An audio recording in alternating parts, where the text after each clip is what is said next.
మీకు జాబ్ లేదని రంది పడుతున్నారా? ఎంత పెద్ద చదువులు చదివినా కొలువు రాలేదని ఫీల్ అవుతున్నారా? నౌకరి లేకుంటే పిల్లనియమని అంటున్నారా? జాబ్ చేస్తున్నా సరిపోను జీతం వస్తలేదా? చదువుతోని పని లేకుండా మాకు మంచి జీతం ఇచ్చి పని కల్పిస్తే చాలు అనుకుంటాన్రా? అయితేగో ఈ అప్ప మీకోసమే మంచి ఆఫర్ ఇస్తున్నాడు, ఇనుండ్రి. చదువుకున్నా పర్లేదు, చదువుకోకపోయినా పర్లేదు, దీంతో చదువుతో పని లేదు అసలు. బాగా కాయలు అయి తెలుసుంటే సరిపోద్ది, అయినా పర్లేదు. కానీ కొంచెం చెట్లు అవి బాగా ఎక్కాలి. చెట్లు చూసి భయపడకూడదు, ఎందుకంటే చెట్లు కొంచెం పెద్దవి ఉంటాయి. ఇట్లా ఎలా ఉంటాయి చూడండి, ఎలా ఉన్నాయో ఏం మాత్రం ఉంటాయి. ఏహే కొబ్బరి చెట్లు ఎక్కే పనా? అబ్బో మాతోని కాదు అనుకోకుండ్రి. ఎందుకంటే ఫస్ట్ ఎవ్వరికి ఎక్కరాదు. భయపడకుండా నేర్చుకుంటే చాలు. గంత రిస్క్ పడి ఎందుకు చేయాలి కొలువు అనుకోకుండ్రి. ఎందుకంటే నెల జీతం మామూలుగా రాదు. జాబ్కి వెళ్తే మహా అయితే ఎంత ఇస్తారో 30,000, లేదంటే ఒక 40,000 ఇస్తారు. ఒకవేళ మీరు ఏ పనికి వెళ్ళినా సరే మాక్సిమం 8 గంటలు 10 గంటలు డ్యూటీ ఉంటుంది మీకు. అయితే ఎక్కడికి వెళ్ళినా సరే అదే నా దగ్గరకు వచ్చారనుకో 5 నుంచి 6 గంటల డ్యూటీ అంతే. మీకు శాలరీ ఎంత అనుకుంటారా? మీకు నెల లెక్కమంటే నెల లెక్కిస్తాను, డైలీ లెక్కమంటే డైలీ ఇచ్చేస్తాను. మంత్లీ శాలరీ కావాలంటే భోజనం అది పెట్టి నెలకి 50,000 ఇస్తాను, రూమ్ అది ఇచ్చి. లేదు మాకు డైలీ కావాలనుకుంటే డైలీ 2,000 ఇస్తాను, భోజనం అవి పెట్టి. ఎట్లున్నది ఆఫరు? రోజుకు 2,000 పని చేసుకుంటే నెలకు 60,000 ఫుడ్ బెడ్ ఫ్రీ. అదే నెల జీతం కావాలి అంటే 50,000 జీతం, అన్నం ఆవాసం ఫ్రీ. అదొకటే కాదు, ఇంకా ఉన్నాయి దాచాం కుప్పలు తెప్పలు అని బాలకృష్ణ అన్నట్టు తను ఏమేం సౌలతులు ఇస్తున్నాడో చెప్పిండు. మంత్లీ శాలరీలు అంటే ప్రతి ఆదివారం సెలవు వస్తుంది. మీకు సినిమాకి వెళ్ళొచ్చు, అవి కూడా ఖర్చంతా నాదే మొత్తం.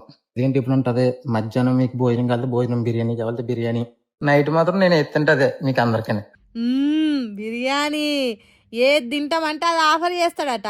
సినిమాకి పోతే టికెట్ కార్ నుంచి మొదలు పెడితే పాప్కార్న్, కూల్ డ్రింక్స్, ఖర్చు మొత్తం తనదేనట. ఇంతకంటే మంచి ఆఫర్, మంచి జాబ్ ఇంకోటి ఉంటుందా చెప్పుండ్రి? అదేదో సినిమాలో చెప్పినట్టు ఐరనే వంచాలా ఏంటి అన్నట్టు పైసలు సంపాదించాలనంటే చదువులు చదవాలన్నా ఏంటి అన్నట్టే ఉన్నది ఈ అన్ని ఇస్తున్న జాబ్ ఆఫరు. ఇప్పుడు చెప్పుండ్రి, ఈ అన్నను మించిన CEO ఎవరుంటారో? ఎంతవరకు చదివిండో ఏం చదివిండో తెలియదు కానీ పని చేసేటోళ్ళకి 50,000 జాబ్ ఇస్తా అంటున్నాడంటే తను నెలకి ఎంత సంపాదిస్తాడో ఆలోచన చేయుండ్రి. కాబట్టి చదువు సర్టిఫికెట్లు కాసింత కమ్యూనికేషన్ స్కిల్స్ను పెంచుతాయి గంతే. పని చేసే సత్తా ఉంటే దాని మీద పట్టు సాధిస్తే ఏసీ రూమ్లలో కూర్చొని జాబ్ చేసిన వాళ్ళకంటే ఎక్కువ సంపాదించవచ్చు.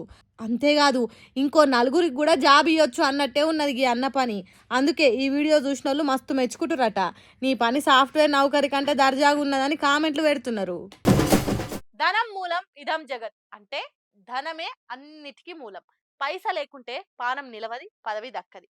హాగో అందుకే రాజకీయ లీడర్లు ఎన్నికల ప్రచారం ఒడిచినాక పైసలను నమ్ముకున్నారు. నోటుకు ఓటిచ్చే కార్యాన్ని ఎన్నికల సంఘం ఎంత అడ్డుకున్నా కొంతమంది విజయవంతంగా చేస్తున్నారు. మరి ఆ ఓటుకు నోటు కేసులు ఎట్లున్నాయో ఒకసారి చూద్దాం పాండ్రి.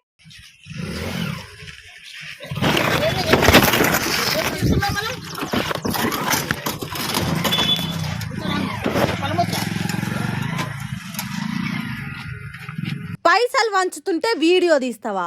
నీకెంత ధైర్యం? ఏదో మా నాన్న మేము పైసలు వంచుకొని 4 కోట్లు సంపాదించుకునే పని చేస్తుంటే వీడియో తీస్తావా? నీ సంగతి చెప్తా చూడు అన్నట్టు రువ్వడి ఉరికొచ్చి బండితోని ఇంకో బండిని గుద్దిండ్రు.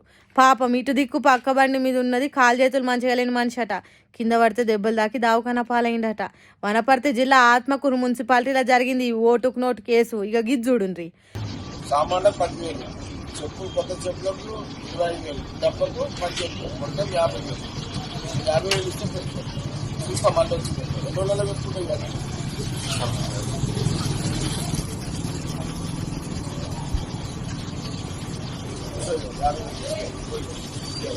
సరేనా?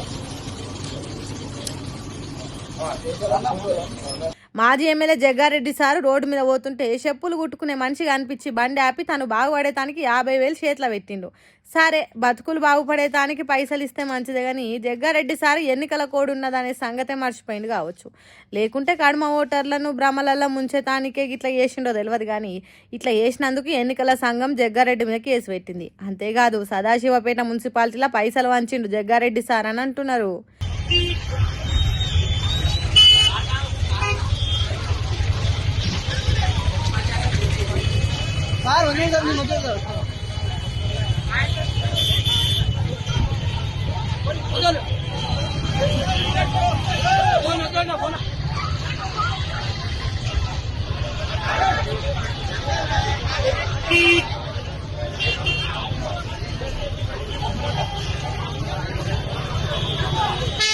మెదక్ మున్సిపాలిటీ ఎన్నికలలో ఎమ్మెల్యే మైనంపల్లి రోహిత్ పైసలు వంచుతుంటే అక్కడి జనం అడ్డుకున్నారట.